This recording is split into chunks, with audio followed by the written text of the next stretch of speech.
തനിക്കുണ്ടായിരുന്ന വില കളഞ്ഞ 4 നടന്മാരെ കുറിച്ചുള്ളൊരു വീഡിയോ ആണിത്. വില എന്ന് പറഞ്ഞു കഴിഞ്ഞാൽ നമുക്ക് അവരോടുള്ള സ്നേഹം, അവരോടുള്ള ഇഷ്ടം അതൊക്കെ കളഞ്ഞ. അതിലാദ്യമായിട്ട് ബാലയ്യ. ബാലയ്യ ഈ അടുത്ത കാലത്ത് അഞ്ജലിയോട് പെരുമാറി വളരെ മോശമായിട്ടാണ്. അവർ സ്റ്റേജ് വെച്ച് ഉന്തി തള്ളിയിടുകയൊക്കെ ചെയ്തു. മാറി നിൽക്കാൻ പറഞ്ഞ ഉന്തുകയൊക്കെ ചെയ്തു. പിന്നെ ഫോൺ എടുത്ത് വലിച്ചെറിയുക, അങ്ങനെയുള്ള കലാപരിപാടികൾ, അടിക്കുക, ഇതൊക്കെയാണ് പുള്ളിയുടെ കലാപരിപാടികൾ.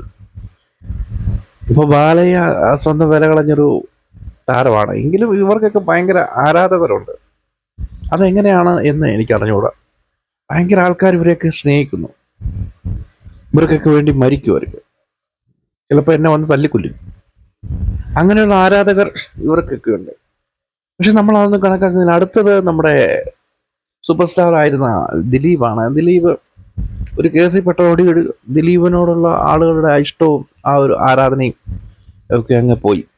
നല്ല രീതിയിൽ എന്താ പറയാ, മുൻനിര താരങ്ങളായ മോഹൻലാലിൻ്റെയോടൊപ്പം മമ്മൂട്ടിയോടൊപ്പം ഒക്കെ തിളങ്ങി നിന്ന ഒരു താരമാണ് നമ്മുടെ ദിലീപ്. പക്ഷേ ഇപ്പോൾ അദ്ദേഹത്തിന് ഒരു വിലയില്ല. തിലകനൊക്കെ സിനിമയിൽ നിന്ന് വിലക്കുക, അതുപോലെ തന്നെ അദ്ദേഹത്തിന് ആദ്യകാലങ്ങളിൽ അദ്ദേഹത്തെ വെച്ച് സിനിമ ചെയ്ത സംവിധായകനായ വിനയനെ വിലക്കുക. ഏതാണ്ട് 10 വർഷം, അതായത് ദിലീപ് ഒന്ന് വീഴേണ്ട ഒരു അവസ്ഥ വന്നു ഇദ്ദേഹത്തിന് സിനിമ ചെയ്യാൻ. അങ്ങനെയൊക്കെ ഉള്ള ഒരവസ്ഥയിൽ എത്തിച്ചു അദ്ദേഹത്തെ. അടുത്ത വിനായകനാണ്.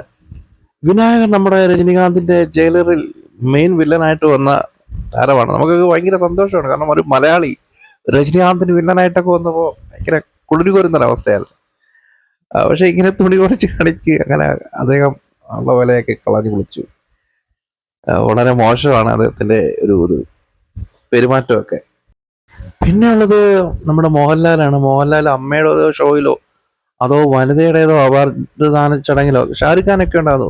അപ്പൊ മമ്മൂട്ടിയുടെ സിദ്ദിഖിന്റെ ഒക്കെ നടുക്കിരുന്നുകൊണ്ട് ഇദ്ദേഹം കാണിക്കുന്ന സ്വയംഭോഗം ചെയ്യുന്നതിന്റെ ആക്ഷനൊക്കെ കാണിച്ച് ഇദ്ദേഹം ഉള്ള വില കളഞ്ഞു എന്ന് പറയും. കാരണം തമിഴ്നാട്ടിലൊക്കെ ഈ ഒരു കാര്യത്തെക്കുറിച്ച് പലരും വീഡിയോ ചെയ്തിരിക്കുന്നത് മോഹൻലാലിന്റെ അടുത്ത് എന്താ പറയാ, വറുത്തെടുക്കുകയാണ് ചെയ്തിട്ടുള്ളത്. അതുപോലെയാണ് മോഹൻലാലിനെ കുറിച്ച് ഇങ്ങനെ സംസാരിക്കുന്നത്. കാരണം ഇത്രയും വലിയൊരു നടൻ ഇതുപോലെ ക്യാമറകളും ഇതുപോലെ എന്താ പറയാ വലിയൊരു ഷോയിൽ ഇങ്ങനെ വന്നിരുന്ന് വൃത്തികേട് കാണിക്കുക എന്ന് പറഞ്ഞു കഴിഞ്ഞാൽ മോശമല്ലേ?